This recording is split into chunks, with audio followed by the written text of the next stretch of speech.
Ayan po mga kabida, isang magandang oras sa lahat at welcome po sa aking channel. Ito po, magandang pag-usapan po.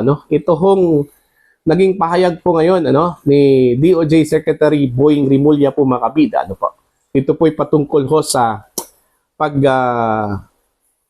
take over ho ng International Criminal Court dito ho sa mga kasong may kaugnayan po sa war on drugs ng dating Pangulong Rodrigo Roa Duterte, mga kabida.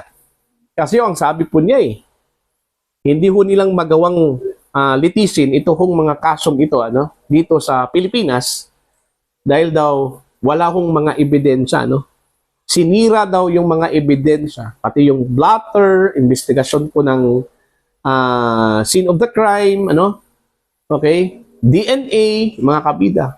Kaya wala ho silang magawa ho dito. Kaya hinayaan po nilang mag-take over ito pong International Criminal Court. Eto, babasahin ko lang po ito hong balita mula sa Inquirer.net, mga kabida. Ang sabi po nila dito, PH cedes drug war case to ICC due to destroyed evidence. Okay? Eto. Driven by the significant challenge of destroyed or absent evidence, the Philippine government has chosen not to pursue the war on drugs cases and let the International Criminal Court or ICC take over, Justice Secretary Jesus Crispin Rimulya said Thursday. Speaking at a press conference, Rimulya acknowledged the challenge faced by the local justice system. Sabi po niya dito, it's difficult to prove the case here and build up the case because those who need to speak are involved in the crime. Anong ibig sabihin kaya niya dito? Ito hong mga involved sa crime, mga pulis ba, na gusto sana nilang magsalita, pero may kaugnayan at involved ho sa krimen, mga kabida, sa war on drugs.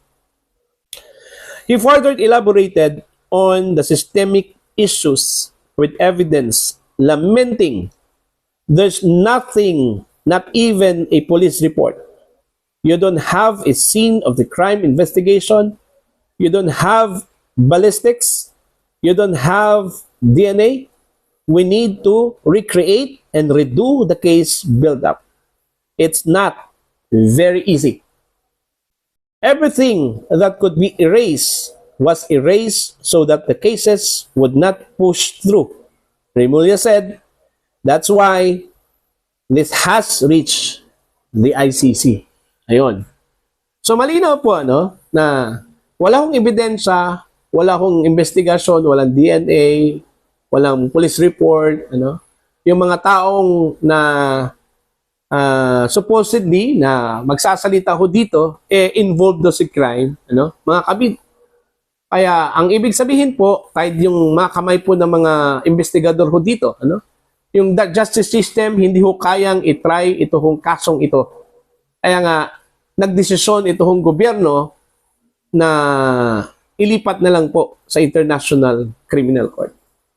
So ganun po tayo kainutil, mga kabida, kung tutuusin. Kasi binitawan po natin yung kaso yung mga kaso po. Kasi hindi kaya dito i-try ito hong mga kasong ito. At kaya doon po sa International Criminal Court. Ito yung tanong ko. Pag doon ba sa ICC, iproseso ito hong mga kasong ito, itong mga kaso in connection doon ho sa war on drugs ng dating Pangulong Rodrigo Roa Duterte kung saan maraming mga namatay daw at yung mga namatay ay namatay dahil ho sa extrajudicial killings, mga kabida, na hindi naman daw sangkot doon po sa illegal na droga. Kung doon ba sa ICC itatry itong kasong ito o mga kasong ito, bigla bang magkakaroon po ng mga ebidensya po doon? Bigla bang magkakaroon po ng police blotter, DNA, okay? Scene of the crime investigation, ganun po ba yun? Pero kung dito sa Pilipinas, wala. Destroyed, absent. Ano bang pagkakaiba? Kung doon sa ICC, pareho naman po Kasi ang gagamiting ebidensya po doon, kung ano po yung nakala po dito. Okay, meron pong mga witnesses. Okay, ito hong prosecution po mga kabida. Okay, kaya nga, ito hong gobyerno ng Pilipinas, nagkukumahog po, na tulungan ito pong International Criminal Court kasi meron daw talks, between the ICC and the Philippine government na humingi daw ng tulong ito hong ICC po mga kabida, sa Philippine government na i-secure ito hong mga witnesses. Kaya ang ginawa po ng Department of Justice, nag-commit po sila na i-secure po nila ito hong mga witnesses. Ipapasok po nila sa WPP, ito hong Witness Protection Program po ng gobyerno, mga kabida. At hindi lang po yan. Okay? Hindi lang po yan. They offer, ito hong Pilipinas, ang DOJ, they offer, okay, to fly these witnesses, doon po sa International Criminal Court. Bakit pa ang pagbabiyahe ba nitong mga witnesses na ito? Sinong may gastos dito? Ang ICC o ang Pilipinas? So sa madaling salita po, bigla ho tayong naging partner po mga kabida ng ICC. Simulat sa pool sinabi na po ng gobyernong ito na hindi po tayo miyembro po ng ICC at walang rason na makipag-ugnayan po tayo sa International Criminal Court. Ngayon, bigla ho tayong nakipag-ugnayan sa International Criminal Court, mga kabida. Bakit po nagkaroon po ng witnesses ito hong prosecution sa ICC? Okay? Tapos dito sa Pilipinas, wala. Bakit? Material evidences lang ba ang importante po doon? Di ba mas mabigat yung mga testimonya mula mismo sa mga taong involved, mga taong may karanasan po sa war on drugs ng dating Pangulong Rodrigo Roa Duterte. Yun yung hindi ko maintindihan po, mga kabida. Kumbaga basta na lang, isinuko na lang po natin, Kaya nga siguro, yun yung rason kung bakit po hinuli si Digong. Okay, inaresto po si Digong mga kabida. Tsaka inilipad po papuntang The Hague, Netherlands. Kasi, yun yung talaga yung balak po, ng gobyerno. Okay? Kasi simulat sa poll, ang gobyerno, meron ng plano na hindi po nila lilitisin ito hong si Digong dito sa Pilipinas, kundi doon po sa International Criminal Court. Diba? So, sana po yung consistency natin po doon. Diba? Kayo mismo nagsabi na hindi na po tayo miyembro po ng ICC since 2019 pa po. Kaya nga, nung tinanong ito hong si Yusek Claire Castro po mga kabida, nung time ho na lumabas yung issue po na baka mag-apply po ng interim release ito hong si dating Pangulong Rodrigo Roa Duterte, at kakailanganin po mga kabida ng ICC yung commitment po ng host country, which is the Philippines. Alam nyo anong sagot po ni Sec Castro po doon, mga kabida?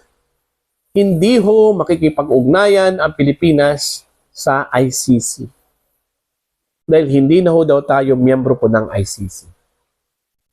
So, yun, pinanghawakan ko yun, Yung sinabi po ni Castro na hindi po kailanman makikipag-ugnayan ang Pilipinas sa International Criminal Court sa usaping ito.